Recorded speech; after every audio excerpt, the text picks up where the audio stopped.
Bismillahirrahmanirrahim.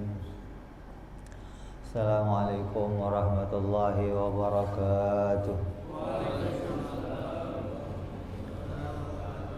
Al-Fatihah ila ruhi Sayyidina Habibina Syafi'ina Rasulillah Sayyidina Muhammad ibn Abdullah sallallahu alaihi wa ala alihi wa sahbihi wa azwajihi wa dhurriyyatihi Allah ya'ali darajatihim fil jannah wa yanfa'una bi asrarihim wa anwarihim wa ulumihim wa nafahatihim wa barakatihim fi dini wa dunya wal akhirah waj'alna min hisbihim yarzuquna mahabbatahum wa yatawaffana ala millatihim wa yahjurna fi zumratihim bil afiyatin wa salamatin lahumul Fatihah. A'udzu billahi minasy syaithanir rajim. Bismillahirrahmanirrahim. Alhamdulillahi rabbil alamin arrahmanir rahim maliki yaumiddin. Iyyaka na'budu wa iyyaka nasta'in ihdinas siratal mustaqim siratal ladzina an'amta 'alaihim ghairil maghdubi 'alaihim waladdallin amin. Bismillahirrahmanirrahim.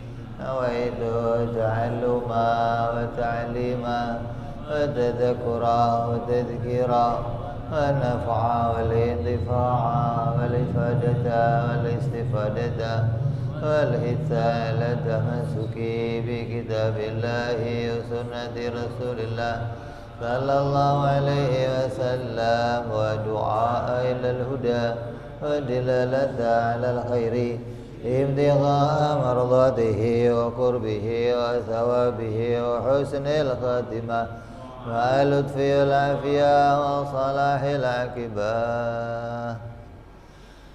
Bismillahirrahmanirrahim. Alhamdulillahirabbil alamin. Wassalatu wassalamu ala asyrafil anbiya'i wal mursalin Sayyidina wa habibina wa syafi'ina wa maulana Muhammadin wa ala alihi wa sahbihi ajma'in. Amma ba'du, qala musanniful kitab Habibul Imam Al-Habib Abu Abdullah Muhammad bin Yusuf As-Sanusi rahimahullah wa nafa'ana bihi wa bi'ulumihi fid darain. Thumma ila sahibu syarha Imam Ad-Dasuki rahimahullah wa nafa'ana bihi wa bi'ulumihi fid darain. Allahumma aftah qulubana futuhal arifin wa bihidmatika wansur alaina birahmatika ya arhamar rahimin. Ila anqal. Sampai apa kemarin? Halaman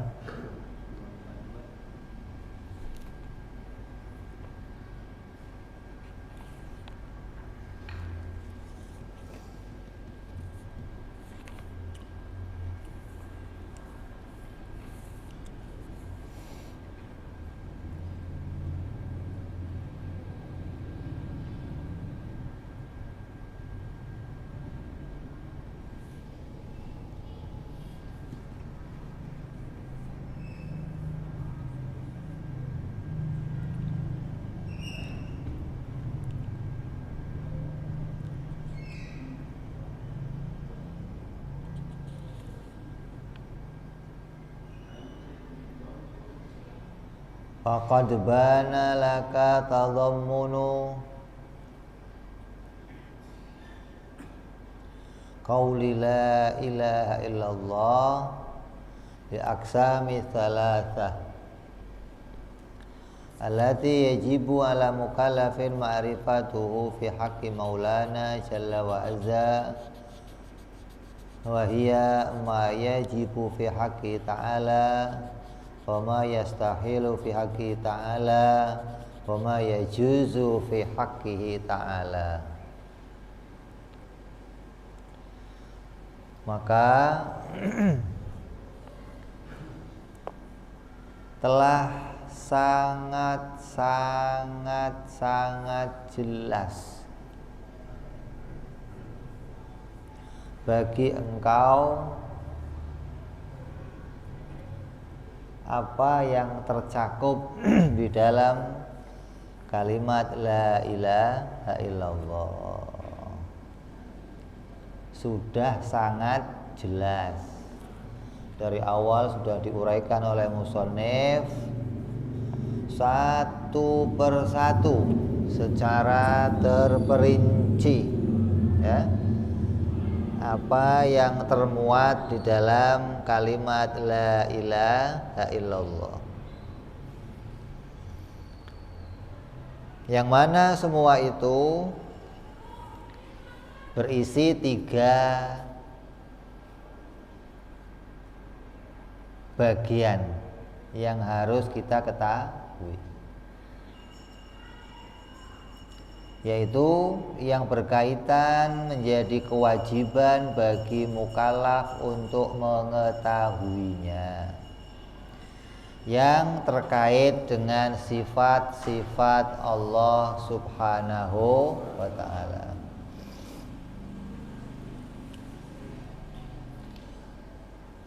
Allati yajibu ala mukallaf ma'rifatuha, yang dimaksud dengan wajib kepada mukallaf untuk mengetahuinya, artinya tidak boleh tidak tahu, gitu loh.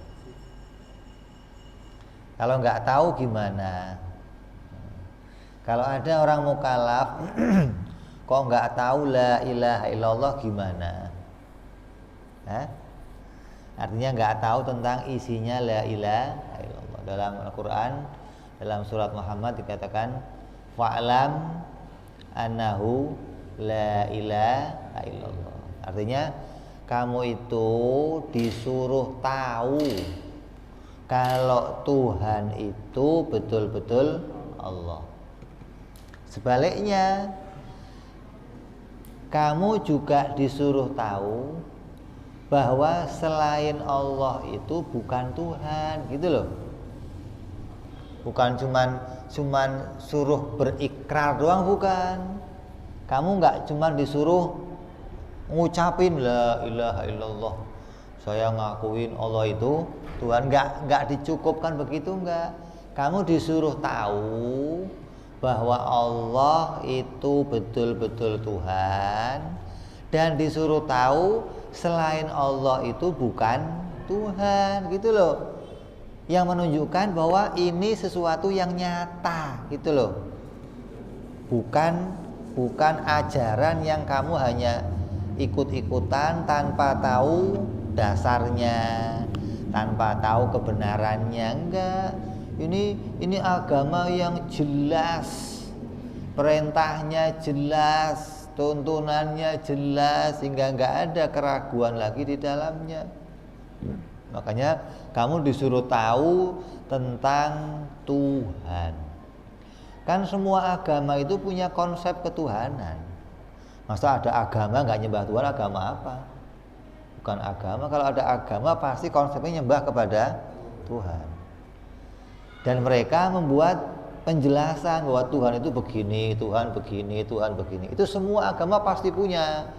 Nggak mungkin ada agama nggak punya konsep ketuhanan, nggak mungkin. Nah, dari konsep-konsep itulah kamu disuruh tahu. Islam pun punya konsep ketuhanan yang menunjukkan kamu nggak boleh bodoh, kamu nggak boleh nggak tahu tentang Tuhan. Jadi isinya fa'lam, ketahuilah tidak ada Tuhan kecuali Allah. Maknanya kamu disuruh tahu kalau Allah itu betul-betul Tuhan, dan disuruh tahu selain Allah itu bukan Tuhan. Kalau masih ikut-ikutan gimana? Berarti kamu tidak mengerjakan kewajiban mengetahui tentang ketuhanan. Kamu meninggalkan perintah untuk belajar ilmu tauhid. Kamu meninggalkan perintah untuk mengenal sifat-sifat Allah. Hukumnya bagaimana? Ulama berbeda pendapat. Satu pendapat ulama mengatakan hukumnya kafir. Siapa yang dalam agamanya nggak kenal Allah, artinya dia tidak mengetahui kalau Allah itu betul-betul Tuhan. Dia hanya tahu Allah Tuhan kata bapaknya, kata orang tuanya, kata gurunya. Tapi nggak tahu apa sih yang menunjukkan kok Allah itu betul-betul Tuhan, itu yang menunjukkannya apa? Kriteria apa yang menetapkan kalau Allah itu Tuhan? Kan ada mestinya. Dengan kriteria ini, dengan keadaan ini, saya menetapkan pula bahwa selain Allah itu bukan, kan ada. Kalau kamu nggak tahu ini, berarti kamu menetapkan Allah sebagai Tuhan, dasarnya ikut-ikutan, nggak tahu kebenarannya, nggak tahu yang sebenarnya. Jadi ketika kamu nggak tahu yang sebenarnya, berarti kamu dan orang yang nggak kenal Allah statusnya sama di hatinya. Bedanya di mana? Di mulutnya. Di hatinya sama. Statusnya tidak mengetahui. Nah, ulama mengatakan Allah itu nanti akan menilai seseorang bukan dari mulutnya, tapi dari hatinya. Kalau di hati kamu nggak ada pengetahuan tentang Allah, ketika ditanya nanti di akhirat, man rabbuka, jawabnya apa? Saya nggak tahu. Jawabnya begitu. La adri, saya nggak tahu. Kenapa? Karena di dalamnya nggak ada isinya. Kalau ini isinya air, saya tuang, keluarnya apa? Kalau isinya teh, saya tuang, keluarnya apa? Di sininya kosong, nggak ada isinya. Mulutnya ditanya, ya nggak bisa keluar. Dari sini nggak ada isinya, nggak ada. Jadi yang dimaksud mulut kamu suruh zikir itu hasil keluar dari dalam. Ketika di dalam sini ada isinya la ilaha illallah, nanti keluarnya ya la ilaha illallah.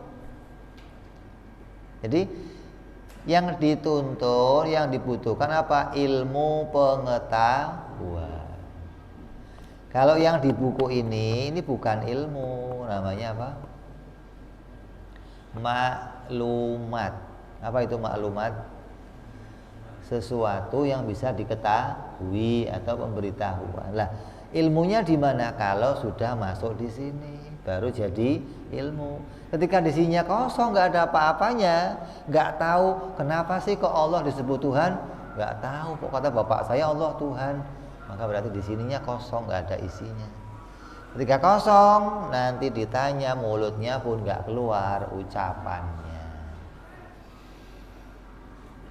Sebagian mengatakan apa? Kafir. Karena statusnya sama antara dia dan orang yang tidak mengetahui. Yang kedua mengatakan, kelompok kedua, dosa besar. Kenapa kok dosa besar? Karena dia punya kemampuan, punya akal untuk berpikir, tapi meninggalkan berpikir. Berarti meninggalkan salah satu perintahnya Allah, meninggalkan satu kewajiban. Emangnya ada perintah berpikir? Banyak. Berapa ratus ayat di Al-Quran perintah kita untuk berpikir. Afala ta'qilun, afala tadabbarun, afala tubsirun, afala ta'lamun, afala tadakkarun. Banyak ayat-ayat yang perintah kita berpikir. Mikirin apa? Mikirin tentang ketuhanannya Allah Subhanahu wa ta'ala. Nah, kalau nggak pernah berpikir itu gimana? Tadi kalau kamunya punya kemampuan tapi kamu nggak mau mikir, maka dihukumi apa? Dosa. Tapi kalau nggak punya kemampuan gimana, Beb? Ya nggak dosa. Kayak apa yang nggak punya kemampuan? Idiot. Itu idiot. Nah, itu nggak dosa kamu. Cari duit pinter, kapal banyak, motor berentet, warung buka. Nggak bisa mikir, Beb. Bukan nggak bisa mikir, lu malas mikir aja. Otaknya diisi duit aja isinya. Otak jangan diisi fulus aja. Kadang otak kita begitu, sayang-sayang otaknya hanya diisi masalah duit. Padahal masalah duit nggak ada yang akan tertukar, nggak ada. Kamu mikir keras hasilnya segitu, kamu mikir santai hasilnya segitu. Dikira kalau duitnya banyak, itu hasil saya mikir keras hasilnya begini. Bohong, tertipu kamu. Kamu kira orang kaya hasil mikir. Tommy kaya nggak mikir jadi kaya tuh. Hah? Loh kan beda sama saya, Beb. Beda apa? Sama-sama diurus sama Allah kok beda. Emang Tommy nggak diurus sama Allah? Ente ya diurus sama Allah, Tommy ya diurus sama Allah. Jadi ketika kita sudah tahu hal itu, maka akal itu dimuliakan oleh Allah untuk berpikir mengenali kepada Allah. Bukan akal dipakai untuk ngurusin selain Allah. Maka dikatakan beruntunglah orang-orang yang mau berpikir mengenal kepada Allah. Kenapa? Karena penyesalannya orang ahli neraka, diantaranya karena meninggalkan berpikir. Mereka dikutip dalam Al-Quran mengatakan, ya Allah, lau kunna nasma'u wa naqilu ma kunna fi ashabis sa'ir. Andai ya Allah dulu kami mau mendengarkan kata-kata Nabi, kata-kata ulama. Andai dulu kami mau mikir kata-katanya Nabi, kata-katanya ulama, saya nggak masuk neraka sa'ir ya Allah. Itu penyesalannya orang ahli neraka yang dikutip oleh Allah dalam Al-Quran. Dan itu pasti nanti dikatakan oleh orang ahli neraka. Ketika mereka masuk, ya Allah, kenapa dulu saya nggak mikir? Nggak mikir apa? Nggak mau mikir tentang apa yang disampaikan Nabi. Emangnya mereka kenapa? Ketika mereka mendengarkan, mereka acuh tak acuh. Ada lagi yang ketika nabinya ngomong nggak mau dengerin. Saya ajak ngomong, udah diam. Saya mau ngomong dikit, udah nggak usah ngomong, udah. Sebentar aja, jangan. Mau ngomong aja nggak boleh. Gimana mau denger mereka? Ada yang ketika nabinya ngomong tutup kuping, sambil jalan lewat. Dikira omongan yang berisik. Maka semua yang begitu nanti, ya Allah, kenapa dulu saya nggak mau dengerin, nyesel saya. Satu lagi, kenapa dulu saya nggak mau mikir. Artinya nggak mau mencari tahu, nggak mau jadi orang yang berilmu, nggak mau jadi orang yang bisa membedakan mana hak-haknya Allah, mana hak-haknya makhluk. Ini yang bahaya. Ya. Jadi bagi kamu ini, kata ulama, kata musannif nih, apa yang dia jelaskan sudah sangat jelas tentang apa yang tercakup, apa yang terkumpul di dalam kalimat La ilaha illallah. Apa sih yang terkumpul di dalamnya? Yang terkumpul di dalamnya ada 3 bagian dari haknya Allah. Yang pertama adalah perkara yang wajib bagi Allah. Yang kedua perkara yang mustahil bagi Allah. Yang ketiga perkara yang jaiz bagi Allah. Jadi musannif dalam kitab ini telah menjelaskan 3 haknya Allah yang wajib pada dirinya Allah, yang mustahil pada dirinya Allah, dan yang jaiz pada dirinya Allah. Wajib, mustahil, jaiz itu adanya di mana?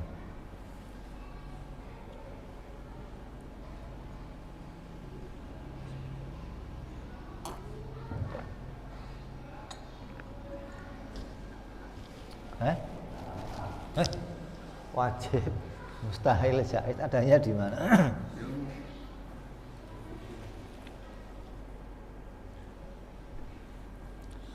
Mata itu alat untuk melihat apa? Hah? Warna. Warnanya adanya di mana? Di mata. Di mana? Warna itu adanya di mana? Kuping alat untuk apa?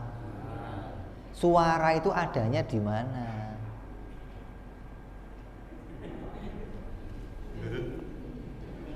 Didengerin. Lah ya dong. Warna di mana adanya? Lah ya begitu. Kok jadi urusannya apa sama mata kamu? Emang warna di mata kamu adanya? Warna ya di sini nih warna nih. Ini warna di mata. Di mana? Lah ya begitu ya Allah ya Karim.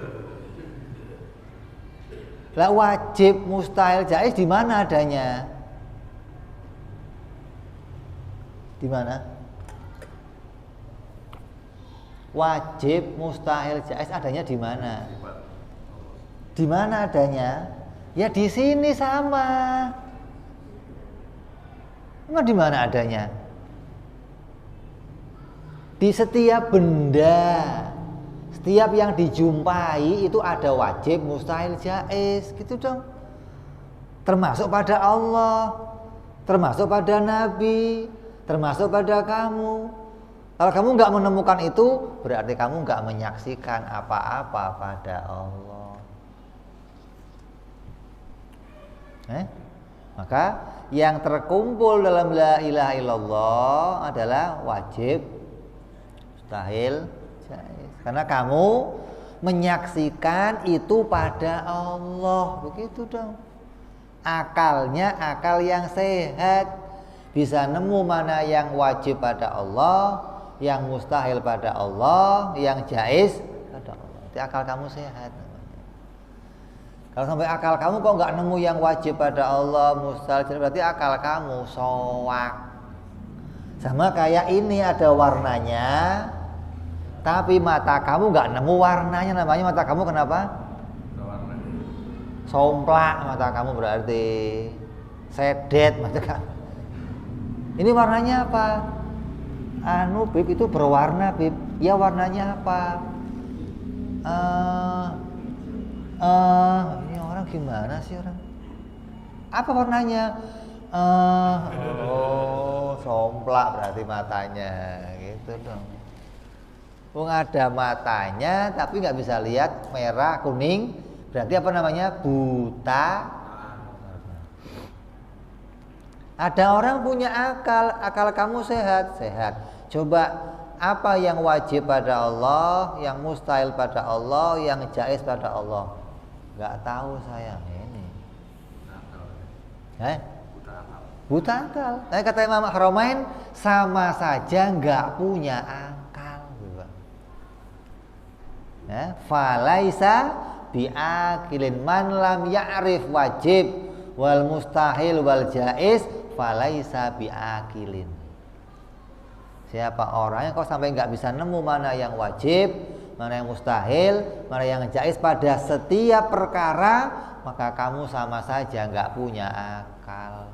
Nah sekarang kamu cek aja, ada nggak yang tahu? Coba kamu cek kiainya sekalian, dah ustadznya coba cek, apa yang kamu tahu tentang wajib, mustahil, jaiz? Falaisa biakilin. Ngakunya punya akal.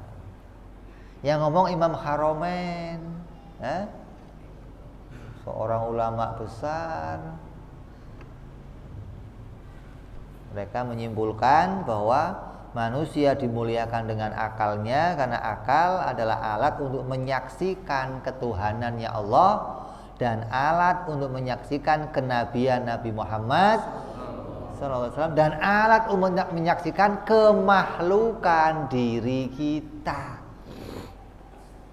Tanpa ini kamu nggak bisa menyaksikan mana Allah, nggak bisa menyaksikan mana Nabi, nggak bisa tahu kamu itu makhluk atau bukan makhluk. Jadi wajib, mustahil, jaiz itu bukan sembarangan. Sesuatu yang penting yang harus kamu jumpai, dan alatnya hanya akal yang bisa neropong itu. Yang bisa mendeteksi mana wajib, mustahil, jaiz itu hanya akal, yang lain nggak bisa. Kayak mata dah. Mata itu alat untuk melihat warna. Kalau kamu kok ditanya, ini coba warnanya apa? Kok kamu tempel kemari ya sampai bego nggak keluar? Bisa keluar? Apa ya warnanya ya? Keluar warnanya nggak? Kenapa nggak keluar? Karena bukan alatnya. Itu loh. Sama kayak kamu ada orang bersuara,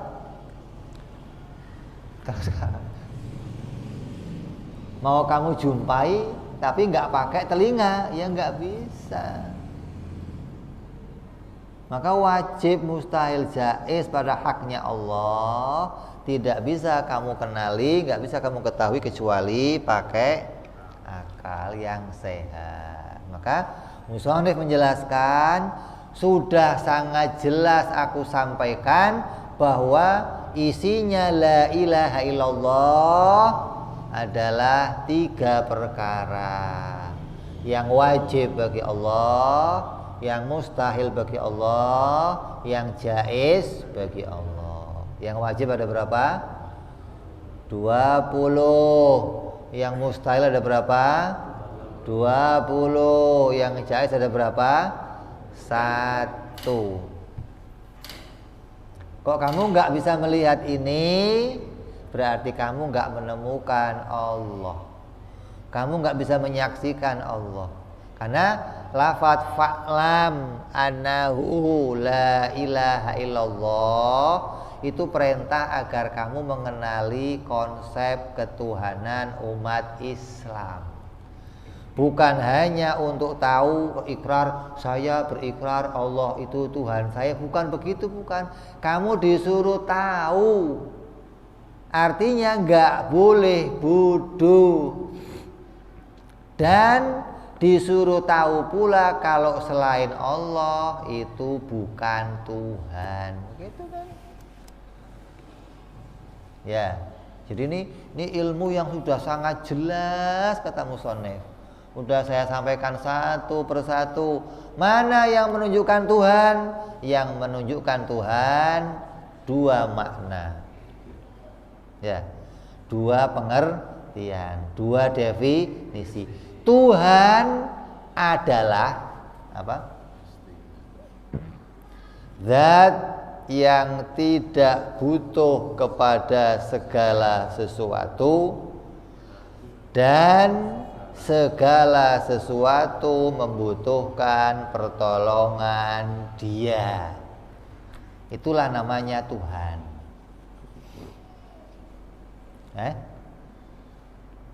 Definisi ini kamu nggak akan jumpai dalam pelajaran lain, nggak akan kamu jumpai. Kamu nggak ngaji ini, kamu nggak akan kenal Tuhan. Taunya Tuhan itu apa? Ya yang bikin langit bumi. Tuhan itu apa? Ya yang disembah. Tidak akan bisa membuat sebuah definisi yang memuat seluruh akidah yang sudah kita pelajari. Maka musannif membuat definisi yang sangat istimewa hingga seluruh akidah bisa masuk ke situ. Kok bisa, Bib? Karena dengan 2 definisi ini, Tuhan adalah zat yang tidak butuh kepada segalanya. Kenapa dia nggak butuh segalanya? Karena pada dirinya wajib wujud, wajib qidam, wajib baqa, wajib mukhalafah. Berapa sifat? Berapa sifat? 11 sifat. Terus segalanya yang lain butuh pertolongannya Dia. Kenapa butuh sama Dia? Masuk berapa sifat? 9 sifat. Jumlahnya berapa? 20. 20 sifat yang kamu pelajari sejak bayi, sejak TK, sejak SD, kamu apalin wujud kidam bakok sampai ngiler. Sekarang baru tahu gunanya. Ternyata 20 itu membentuk makna ketuhanan. Setelah dibagi menjadi 2 bagian, 11 sifat dan 9 sifat. Tanpa itu kamu gak akan ngerti tentang Tuhan. Bohong. Kalau kamu kok ngerti Tuhan, bohong. Kenapa? Apa yang mau menunjukkan ketuhanannya apa? Nah, dari sini pula kamu bisa menolak bahwa selain Allah bukan Tuhan. Kenapa? Karena selain Allah tidak punya kriteria 20 sifat tersebut. Mau Yesus, mau Brahmana, mau Gautama, mau Zeus, mau siapa saja yang dianggap Tuhan, kita tolak dia sebagai Tuhan karena tidak punya kriteria ketuhanan. Inilah fungsinya konsep ketuhanan dalam Islam. Agar kamu tahu, agar kamu bisa belajar. Karena agama perintah kamu belajar tentang ketuhanan. Bukan cuman ikrar, saya yakin dah Allah Tuhan. Yakin dari mana lu? Yakin-yakin aja. Kalau bicara cuma yakin, orang Kristen juga yakin, Buddha yakin, Hindu yakin. Yakin dari mana? Kata bapaknya, kata maknya. Bukan yakin dengan ilmu. Lah perintahnya apa sih? Yakin pakai ilmu. Bukan yakin katanya mak kamu, bukan. Yakin kata bapak kamu, bukan.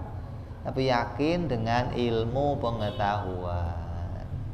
Maka kamu dengan belajar 20 sifat, kamu tahu, oh 20 sifat dibagi jadi 2. Satu bagian 11 sifat membentuk makna dia maha kaya, tidak butuh segala sesuatu. Yang kedua 9 sifat membentuk makna yang kedua apa? Segala sesuatu butuh pertolongannya. Kalau yang wajibnya 20 dibagi 2, nanti yang mustahil juga 20 dibagi 2. Maka lengkaplah semua akidah yang kita pelajari termasuk yang jaiz masuk pula ke dalamnya. Hingga dengan mengucapkan kalimat la ilaha illallah, seluruh akidah itu muncul dari hati kita. Oh, muncullah la ilaha illallah. Karena isinya itu la ilaha illallah, isinya sifat-sifat Allah, yang muncul di sini pun sesuai. Jangan kayak tong kosong, dipukul bunyi tapi isinya gak ada.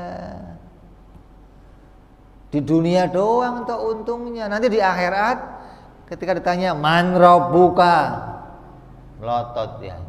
La adri. La adri. Kok bisa la adri? Kenapa? Dalamnya kosong, gak ada isinya. Waktu di dunia cuman ada isinya di mulut, gak sampai ke dalam. Maka dia tidak akan bisa mengucapkan sesuatu ketika nggak ada isinya. Nyambung ya. Jadi ini sudah sangat jelas, sangat tuntas. Musonef menjelaskan satu persatu dari sifat ketuhanannya Allah. Dan dari sini kamu mengimani Allah bukan dengan dasar ikut-ikutan, tapi punya ilmu yang jelas menunjukkan kalau Allah betul-betul Tuhan. dan menunjukkan selainnya Allah itu bukan Tuhan. Jadi nggak sembarangan, saya mah nuduh, kamu mah nuduh, nggak nuduh itu nggak punya bukti. Kalau kita punya bukti, jadi ada faktanya, nih faktanya. Hingga kita mengatakan Allah Tuhan itu pakai fakta. Bukan nggak ada faktanya, bukan. Oh, katanya ini doang tuh. Oh, gimana sih? Makanya wajib, mustahil, jaiz harus bisa kamu lihat di setiap benda. Hingga akal kamu jadi akal yang cerdas memandang sesuatu. Lihat meja, ada wajib, mustahil, jaiz. Lihat diri saya, ada wajib, mustahil, jaiz. Lihat langit, ada wajib, mustahil, jaiz. Sampai kamu bisa melihat Allah nanti, yang kamu lihat wajib, mustahil, jaiz. Gitu dong. Lihat Nabi, yang dilihat apa? Ya wajib, mustahil, jaiz. Kalau lihat Nabi pakai mata, ya sama kayak Abu Jahal, sama kayak Fir'aun, sama kayak Korun. Lihat Nabi pakainya mata, ya nggak nemu ini Nabi, nggak nemu. Nemunya ini Muhammad bin Abdullah, nemunya ini manusia, nggak nemu sifat-sifat kenabiannya. Terus dikatakan oleh syarih di sinilah khafa'a fi sidqi ma dzukira. Tidak ada kesamaran lagi, maknanya sudah sangat jelas atas kebenaran apa yang dijelaskan.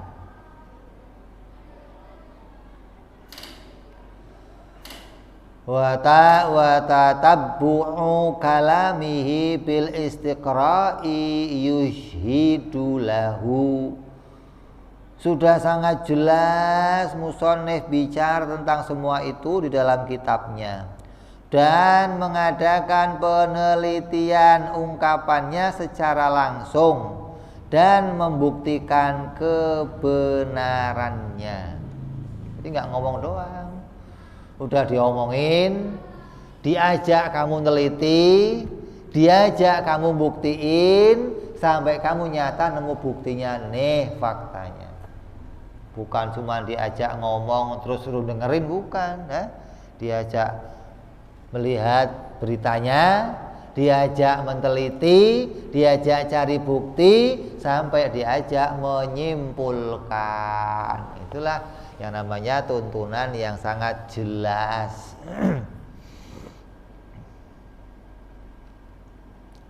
Walaisal khabaru kal'iyan, dan tidaklah percaya kepada berita itu sebagaimana melihat langsung. Kan beda kan? Kamu dengar berita sama lihat langsung kejadiannya, beda apa sama? Beda. Ada berita apa? Allah itu Tuhan. Itu berita. Ada berita Nabi Muhammad itu utusan Allah, itu berita. Lah faktanya mana? Ya kamu harus bisa melihat faktanya. Kalau enggak, berarti kamu seumur hidup hanya mendengar beritanya, enggak bisa lihat fakta. Lah ngelihat faktanya pakai apa? Akal. Alatnya pakai akal. Yang lihat siapa? Hati. Jadi semua organ kita itu alat. Nanti hati yang bisa memanfaatkannya, mata, telinga, akal, itu difungsikan sama hingga hati bisa menyaksikan, oh ini toh Allah, oh ini toh Nabi Muhammad. Nggak cuman pakai berita, tapi langsung melihat kenyataannya. Lihat kenyataannya dengan lihat sifat-sifatnya itu sama. Kayak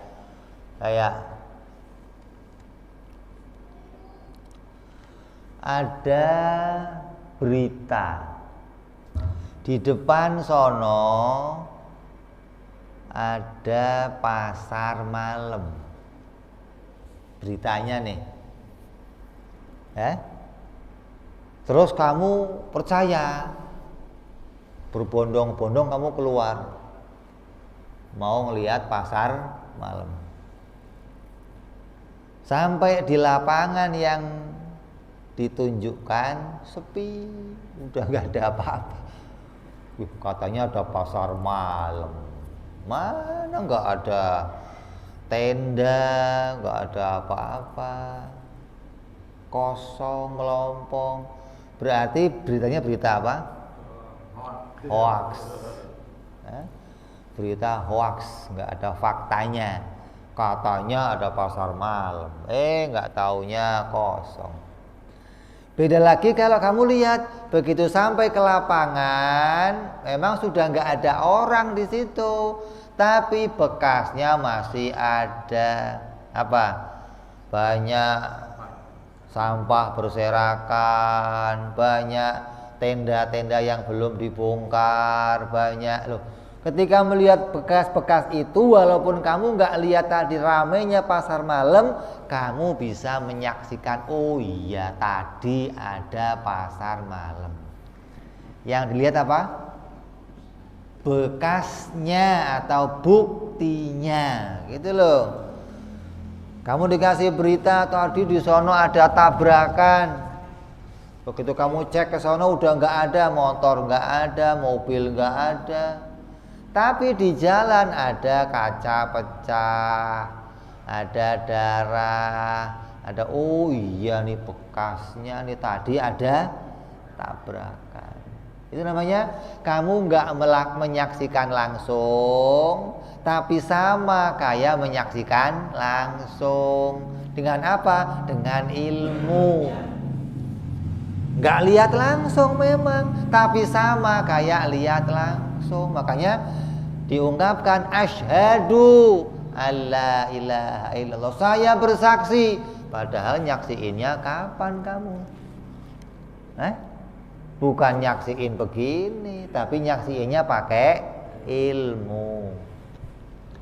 Dan saya bersaksi Nabi Muhammad utusan Allah. Kapan nyaksiinnya kamu? Bukan pakai mata nyaksiin, tapi pakai ilmu. Inilah pentingnya ilmu dipelajari agar kesaksian kamu jadi kesaksian yang seperti nyata. Kamu melihat ini Allah betul-betul Tuhan, ini Nabi Muhammad betul-betul utusan Allah. Bukan hanya rekayasa, bukan hanya yakin-yakinan, bukan hanya ikut-ikutan, tapi betul-betul menemukan ketuhanannya Allah dengan segala hak-haknya Allah. Apa yang disaksikan? Wajib, mustahil, jaiz. Gitu. Nyambung nggak? Nyambung nggak? Maka ini pembahasan kita yang akhir yang berkaitan dengan apa? La ilaha illallah. Karena setelah ini kita akan mulai masuk membahas tentang Muhammad Rasulullah. Baru nanti kita akan bicara lagi tentang kaitan-kaitan yang lain atau hikmah-hikmah yang lain yang berkaitan sama syahadat.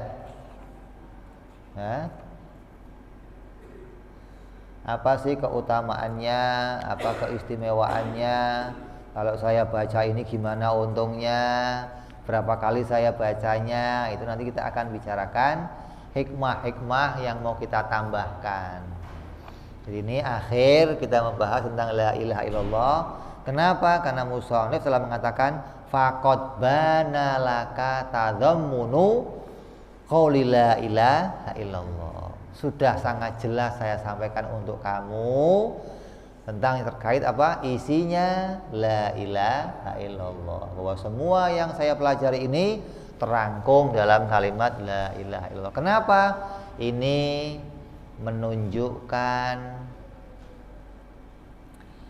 keluasan Nabi Muhammad sallallahu alaihi wasallam. Kehebatannya Nabi Muhammad sallallahu alaihi wasallam. Kok bisa disebut apa? Jawami'il kalim. Orang yang kalau ngomong kalimatnya sedikit tapi maknanya jami'an, memasukkan semuanya. Maka Nabi itu kalau ngomong sedikit tapi tiap katanya bisa disimpulkan, oh ini kok Nabi kok milihnya kata ini kenapa? Oh karena mengandung ini. Kok nggak milih kata yang lain? Oh karena mengandung ini. Itu terkumpul semua di situ. Lah, Nabi dengan sedikit kalimat la ilaha illallah mengumpulkan semua makna ke dalamnya. Ini hebatnya Nabi kita Muhammad sallallahu alaihi wasallam yang bisa mengumpulkan semua akidah yang kita pelajari masuk ke dalam satu kalimat. Coba ini sangat istimewa. Jadi kalau kamu kok baca la ilaha illallah, kamu resapi maknanya, kamu ingat isinya, itu isinya satu kitab ini penuh. Jadi nggak usah untuk ingat Allah satu-satu disebut wujud, qidam, baqo, nggak usah kata musannif, cukup kamu lafadzkan la ilaha illallah, nanti makna yang terkandung di dalamnya akan muncul dari dalam hati kamu sampai kedua-duanya saling connect. Apa sih connect itu? Mendarah daging. Apa sih mendarah daging? Maknanya kalau mulutnya bunyi, sesuatu yang dari dalam keluar. Kalau dari dalam itu kok connect, mulutnya bunyi. Ini dua-duanya bareng nih. Nah, kita kan enggak, kadang mulut kemana, hatinya kemana, gitu loh. Mulutnya baca tasbih, mulutnya baca tahmid, tapi hatinya ke pasar, hatinya ke sekolahan, hatinya ke rumah janda sebelah. Mulutnya mah bunyi, tapi hatinya nggak connect ke situ, gitu loh. Lah, kamu dituntut untuk apa? Untuk membuat keduanya connect. Ketika mulutnya ngomong la ilaha illallah, muncul dari dalamnya makna-makna itu, kamu ingat kepada Allah. Terus connect disebut namanya mendarah daging. Apa itu mendarah daging? Apa itu? Mulut ini dihitung sebagai apa? Daging. Hati dihitung sebagai darah. Bukan mendarah daging itu maksudnya kayak Siti Jenar atau kayak yang lain, begitu disembelih muncrat darahnya keluar la ilaha illallah.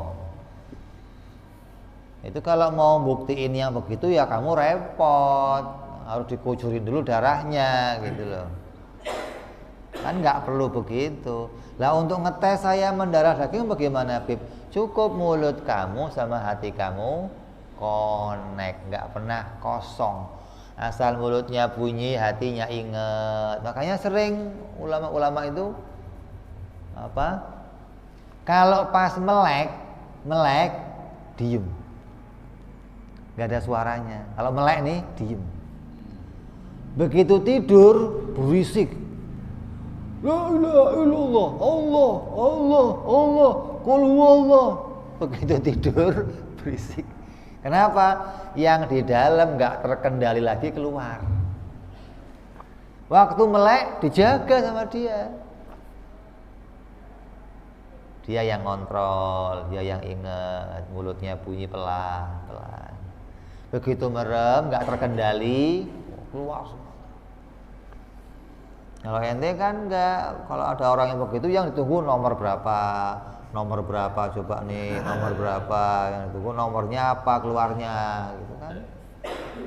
Keluarnya bukan la ilaha illallah, itu mah urusan lain lagi. Jadi rumus dihitung dia langsung ngikunya. Karena ngikunya anu wangsit setan. Bukan ngikunya orang-orang soleh, bukan. Kalau ngikunya orang-orang soleh ya begitu keluarnya la ilaha illallah. Kulhu keluar, apa sholawat keluar, zikir keluar, itu zikirnya orang-orang soleh begitu. Kenapa? Karena dalamnya isinya memang sesuatu yang baik. Sama kayak orang mau dikagetin lah. Ada orang diam duduk dikagetin. Munculnya apa? Ya bisa kebun binatang munculnya, ini tergantung isinya. Kalau isinya kok kebun binatang, kamu kagetin, pasti keluarnya kebun binatang, nggak bakal lainnya, nggak bakal. Nah terus saya pengen nanti akhir hayat saya mati bisa ngucapin la ilaha illallah, gimana Bib? Ya nggak bisa direncanakan itu mah. Caranya gimana? Ya sejak sekarang dilatih isinya biar la ilaha illallah. Ketika nanti datang kematian, kenapa emangnya? Kematian itu waktunya mendadak, mendesak, singkat. Ketika kamu kok pada waktu yang singkat, yang mendesak, yang mendadak, tiba-tiba kok pengen keluar la ilaha illallah, ya nggak bisa. Kecuali sudah kamu biasakan sejak awal, dari sini diisi la ilaha illallah. Ketika pas mendadak dikagetin, ya muncul itu la ilaha illallah. Kalau enggak, ya enggak bakal bisa. Biarpun diingetin Pak, nyebut.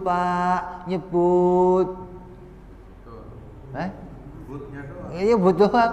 Nyebut apa le? Istighfar Pak, istighfar. Pak istighfar Pak, istighfar. Dia nggak ngerti istighfar itu gimana, nggak ngerti coba. Apa nggak bahaya itu? Apalagi suruh nyebut la ilaha illallah, susahnya minta ampun. Makanya nggak bisa direncanakan. Caranya gimana? Sejak sekarang di waktu yang lenggang itu maksudnya nggak mendesak, nggak kepepet, nggak terdesak, kita biasakan ngucapin kalimat tersebut. Kita penuhi hati kita dengan kalimat tersebut. Sampai nanti ketika waktu mendesak, itu kita harapkan mendadak bisa keluar. Gitu loh. Bukan dari sekarang, nanti gampang. Pokoknya akhir hayat saya mengucapin la ilaha illallah, ya nggak bisa, susah begitu kalau dari sekarang nggak diisi kalimat tersebut. Makanya kita udah jelas isinya, kita udah paham apa bagiannya, kita udah nyambung tentang wajib, mustahil, jaiz. Maka jangan sampai apa yang sudah kita kaji itu hanya jadi kajian yang masuk kuping kanan, keluar kuping kiri, tidak berhenti di hati kita. Ini sangat-sangat merugikan, karena apa yang kita kaji bukan hanya untuk kita ambil keberkahan dan kita dengarkan saja, tapi harus sampai jadi ilmu pengetahuan yang masuk ke dalam hati kita, hingga sampai kita menjadi orang-orang yang dimudahkan oleh Allah pada akhir hayat nanti mengucapkan kalimat la ilaha illallah Muhammadur Rasulullah, bisa mendapatkan keramatnya kalimat ini di dunia, matinya kita dengan kalimat ini, bangkitnya kita dengan kalimat ini, dan kita masuk surganya Allah insya Allah dengan kalimat la ilaha illallah Muhammadur Rasulullah. Amin ya rabbal alamin. Insyaallah kita sambung yang akan datang, masuk kepada bab kedua, yaitu makna yang terkandung di dalam Muhammadur Rasul. Insyaallah wallahu a'lam bishawab. Wa ila hadratin nabi Al-Fatihah. A'udzu billahi minasyaitonir rajim. Bismillahirrahmanirrahim. Alhamdulillahi rabbil alamin arrahmanir rahim maliki yaumiddin. Iyyaka na'budu wa iyyaka nasta'in. Ihdinas siratal mustaqim. Siratal ladzina an'amta 'alaihim ghairil maghdubi 'alaihim waladdallin. Amin.